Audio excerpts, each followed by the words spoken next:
Hi guys, I'm going to try and make an honest effort to teach you the opening riff for Kholo Kholo Darwaze from the movie Taare Zameen Par. This is in the key of E minor, and if you guys are already an expert guitar player, then I would suggest there's already a post from Ehsan. He's the man who's originally played and composed the song. I would suggest you go and have a look at that tutorial. My lesson is more for beginners who would not be able to quite understand Ehsan's finger movements, because he doesn't quite stop and explain to you the positions, and I would be doing just that. So it's a pretty simple riff. If you listen to it and if you practice for a while, it should get to you and you should be able to play it well. So here's how it goes. It initially starts with the E minor chord strum. So what you have to do is, we normally hold the E minor this way. I would suggest you hold the E minor with your first finger, like this finger. So you hold these two strings with the first finger and you hit. Okay, before I get along with the lesson, let me just play it for a couple of times so you get the hang of it.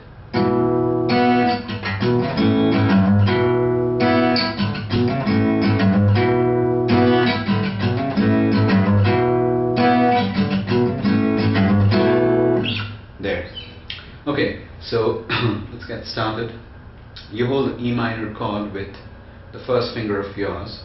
That's the second fret in the fourth and the fifth string, and you hit all the strings once, yeah, just like a normal E minor.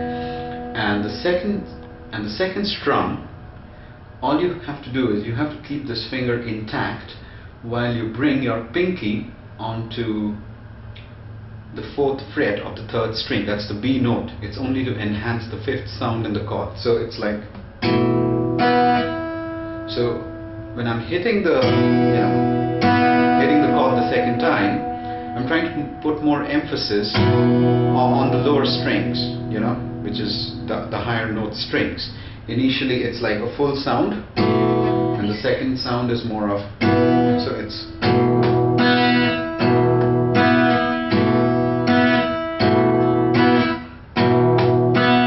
so initially you hit more of the bass notes, and the second stroke you hit more of the higher notes. Yeah, so just the first two strums that way. Okay, after that is the main catch in the entire riff. I'll play it for you very slowly and then I'll demonstrate. The principal notes are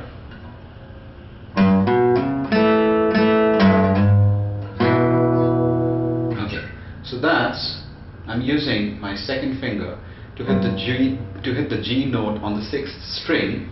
That's the third fret on the sixth string. So, and then there's a hammer on from the B to the C sharp of the fifth string. That's from the second fret to the fourth fret. So that's like,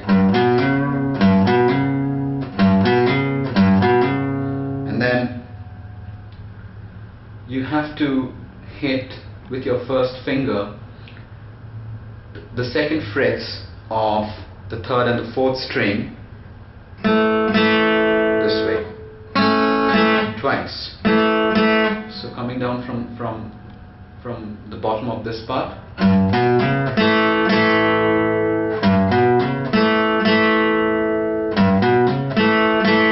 the last part. So that's a slide from the G note on the sixth string to the G sharp note, which gives you the blues sound, and back to the E minor chord where you hit the two notes of the E minor chord with the first finger again. So just this part again. So this is all there is to the riff, mind you, but it's not quite played this way. Again, when I play it,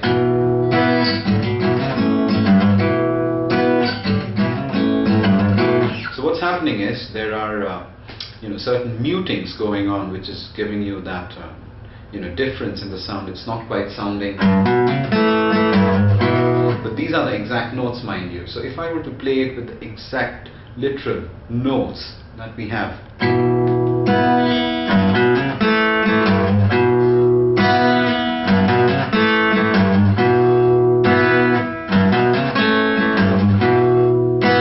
here we go. But this is not how they play it. What you need to do is, when you're playing the second part, you need to mute the G note that you start with, like this way.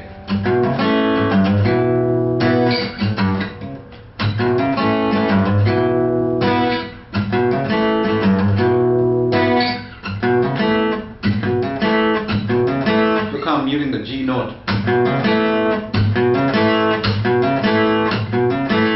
So that's like,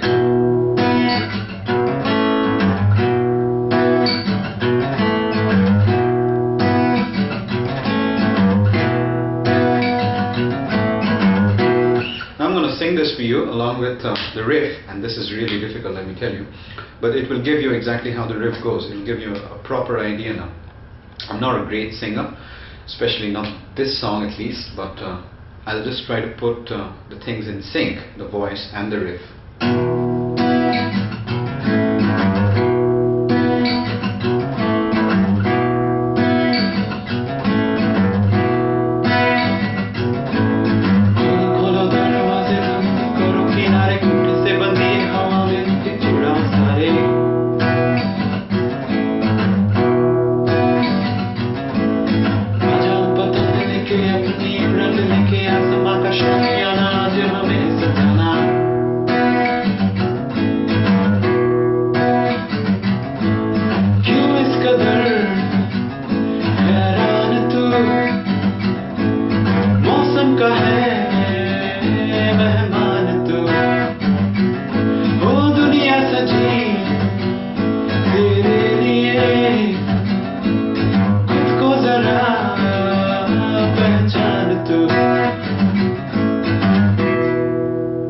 Then we go on to the chords, which I will be taking in the next video. That's the part 2 of the same song.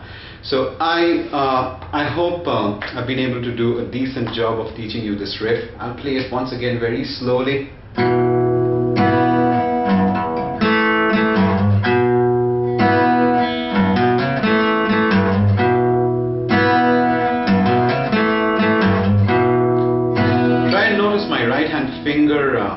Strumming patterns, the downstrokes and the upstrokes, because that is also very important for you to get the riff in the right timing. And here's how it is normally played.